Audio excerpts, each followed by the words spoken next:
تو سامعین محترم، اب میں گزارش کرتا ہوں محمد اسحاق صاحب سے، آپ علامہ احمد جاوید صاحب نے جو اس کتاب کے حوالے سے تقریر لکھی ہے وہ پیش کریں گے۔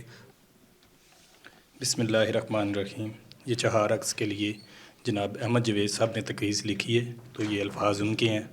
تو کسی مصروفیت کی وجہ سے وہ آ نہیں سکے، تو یہ الفاظ ان کے ہوں گے۔ منظوم تراجم کی روایت میں ایک اہم اضافہ۔ غالباً 3 برس ہونے کو ہیں کہ ہمارے دوست عزیز الرحمان صاحب نے ایک نوجوان کا تذکرہ کیا کہ وہ فارسی، اردو، پشتو اور عربی میں زبردست تبحر رکھتے ہیں۔ یہی نہیں بلکہ وہ ان زبانوں میں بھی شاعری کرتے ہیں، اور اس کے علاوہ ایک عجیب سی بات انہوں نے یہ بتائی کہ وہ بے دل کے اشعار کا اردو میں منظوم ترجمہ کرتے ہیں۔ یہ چیز میرے لیے بہت زیادہ حیرت، رشک اور خوشی کا سبب بنی۔ اس کے بعد پھر ان سے رابطے کی صورت بھی نکل آئی، براہ راست تعلق بھی پیدا ہو گیا، ملاقاتیں بھی ہوئیں۔ ان سے ملنے کے بعد اور ان کے کاموں کو اچھا خاصا حصہ دیکھ لینے کے بعد میرے دل میں شدید تقاضا پیدا ہوا کہ کم سے کم ایک ایسے گوہر نایاب کو ادبی دنیا میں متعارف کروانے کی اپنی سی کوشش کو دیکھوں۔ اسی تقاضے کے دباؤ کے تحت یہ کچھ باتیں عرض کرتا ہوں، اس میں زیادہ زور ان کی ترجمہ نگاری پر ہوگا۔ انہوں نے فارسی کے بہت سے شاعروں کی بہت سی چیزیں اردو میں منتقل کی ہیں، اور وہ بھی منظوم ترجمہ انتہائی مشکل کام ہے۔ اگرچہ کچھ لوگوں نے منظوم تراجم کیے ہیں، مگر چند ایک استثناء کے ساتھ وہ سب روکھے پھیکے ہیں۔ نہ ان میں شعر کا مطلب آیا، نہ شعر کا حسن و ذائقہ ان میں منتقل ہو سکا، بس جیسے تیسے زبردستی ترجمے کو تروڑ مروڑ کر کسی بحر میں کپا دیا۔ اس سب کو دیکھتے ہوئے میں ذاتی طور پر منظوم ترجمے کی روایت کا قائل نہیں ہوں، لیکن چند تراجم ایسے ہیں جو بلا شبہ بہت زبردست ہیں، لیکن ایسا کوئی ترجمہ اردو میں نہیں ہے۔ ایسے تراجم علاقائی زبانوں میں ہیں، مثلا پنجابی میں اسیر عابد صاحب ایک بہت اچھے شاعر اور مترجم گزرے ہیں۔ انہوں نے بال جبریل اور دیوان غالب، جو کہ اردو شاعری کی گویا 2 چوٹیاں ہیں، کا کام کامیابی سے پنجابی میں منظوم ترجمہ کیا۔ وہ ایسے مترجم تھے کہ وہ اشعار کا منظوم ترجمہ کرتے تھے اور اس میں شعر کا ذائقہ بھی منتقل کر لیتے تھے، یعنی شعر کی جو جمالیاتی تاثیر ہے اس کو بھی حد الوسع، یعنی جس زبان میں وہ ترجمہ کر رہے ہیں اس کی سکت کی حد تک اپنے ترجمے سے ظاہر کر دیتے تھے۔ تو ایک یہ ہیں اور دیگر لوگ بھی ہیں، مگر ایک استثناء کے ساتھ، اور وہ بھی اردو میں نہیں۔ لیکن فانی صاحب کا جو کام ہے وہ بہت الگ ہے۔ مثلا صاحب کے 100 اشعار اور کئی غزلوں کا منظوم ترجمہ، غالب کے بہت سے اشعار اور اس کی مشہور فارسی نعت کا منظوم ترجمہ، اس کے علاوہ بے دل کے سینکڑوں اشعار اور کئی غزلوں کا انہوں نے منظوم ترجمہ کیا ہے۔ غنی کاشمیری کے کئی اشعار کا انہوں نے منظوم ترجمہ کیا ہے۔ یہ سب شاعر سب کے ہندی کے ہیں، سب کے ہندی کے شاعروں میں ایک پیچیدگی سی ہوتی ہے جو انہیں ترجمے کے قابل نہیں رکھتی،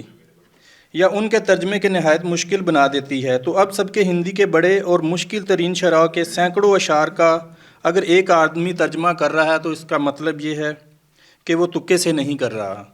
بلکہ اس نے ایک منصوبہ بنا کر باقاعدہ ان شعروں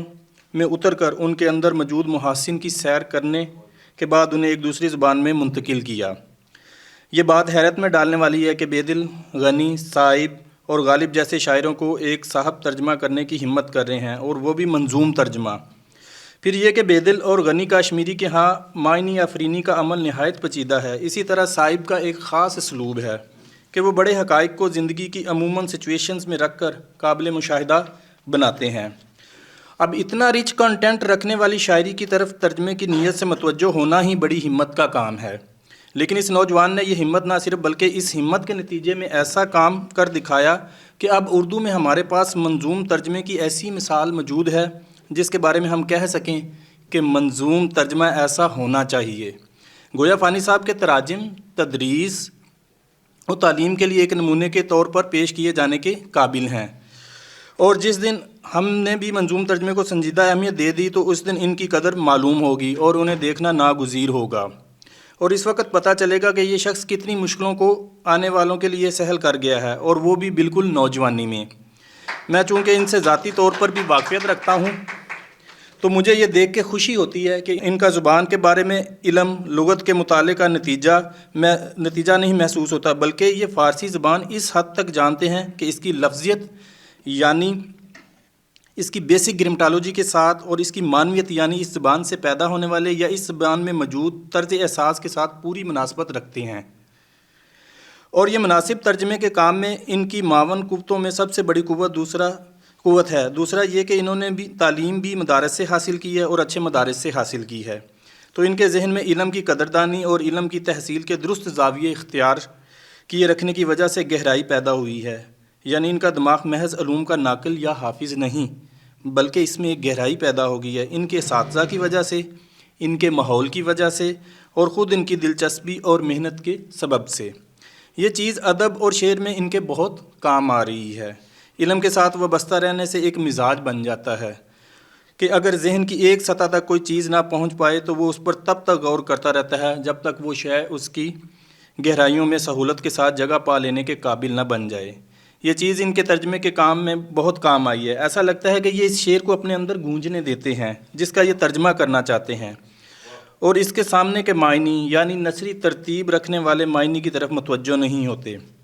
جب تک یہ ان معنی کی شاعرانہ تعمیر کرنے والے عناصر تک نہ پہنچ جائیں۔ اس کے بعد جب یہ اس شعر کا ترجمہ کرنے کا فیصلہ کرتے ہیں جس کے معنی اور کیفیت دونوں سے انہوں نے ایک مناسبت پیدا کی ہوتی ہے، تو پھر وہ ترجمہ نہیں ہوتا بلکہ مترجم ہونے والے شعر کا ایک طرح سے متبادل ہوتا ہے۔ بعض مرتبہ منظوم ترجمے کی تحدید کی وجہ سے تحت اللفظ ترجمہ نہ بھی ہو پائے یا شعر کے کچھ لفظوں کا ترجمہ چھوٹ بھی جائے تو اس میں معنوی کمی محسوس نہیں ہونے دیتے۔ وہ اس وجہ سے کہ شعر کو اس کی کیفیتی فضا کے ساتھ اس طرح ایکسپریس کر دیتے ہیں کہ اس کے لفظوں میں کچھ مفاہیم ترجمے میں آنے سے بھی رہ جائیں یا کچھ لفظ نہ آ سکیں تو ان کی کمی کم از کم ذوق کی سطح پر محسوس نہیں ہوتی۔ یہ بہت زیادہ نازک کام ہے، انتہائی مہارت کا کام ہے، اور مہارت کے ساتھ ساتھ یہ لفظوں کے ساتھ تعلق میں سنجیدگی اور اخلاق سے پیدا ہونے والی صلاحیت کا نتیجہ ہے۔ یہ کتاب انشاءاللہ بہت خاصے کی چیز ثابت ہوگی اور ہر قاری کے لیے مفید اور رہنما ہوگی۔ فانی صاحب کا تعلق سوابی سے ہے۔ یہ اس شہر کے لیے فخر کی بات ہے کہ ہمارے اندر یہ تحریک ہونی چاہیے کہ ہم ایسے نوجوانوں کو کم از کم گمنام نہ رہنے دیں اور ان کے سامنے اپنی صلاحیتوں کا استعمال کرنے کا موقع کم نہ ہونے دیں۔ انہیں اپنے کاموں کے لیے جس طرح کی فراغت کی ضرورت ہے وہ فراغت بھی انہیں فراہم کرتے رہیں، لیکن افسوس کہ ابھی یہ قدردانی کی فضا موجود نہیں ہے۔ ہمیں ان چیزوں کا اچھا برا محسوس ہو جاتا ہے جن میں فوری پن ہو، لیکن ان کی اچھائی اور برائی اور ان کی اہمیت اور عدم اہمیت یہ سب اگر ذرا گہرائی میں جا کر معلوم ہوتا ہو تو ہم ان میں اترنے کے عادی نہیں ہیں۔ خیر اس نوحہ خوانی کا اب کوئی فائدہ نہیں ہے، لیکن پھر بھی میری خواہش ہے کہ اللہ ان کو مقبولیت بھی عطا فرمائے اور یہ جس روایت میں بھی کام کریں اس روایت میں ان کا ایک مثبت اضافے کی طرح ہو، یہ ایک انقلابی اصلاح کی طرح ہو۔ ایسے ہی لوگ ہیں جو اپنی اپنی روایتوں کو جامد نہیں ہونے دیتے۔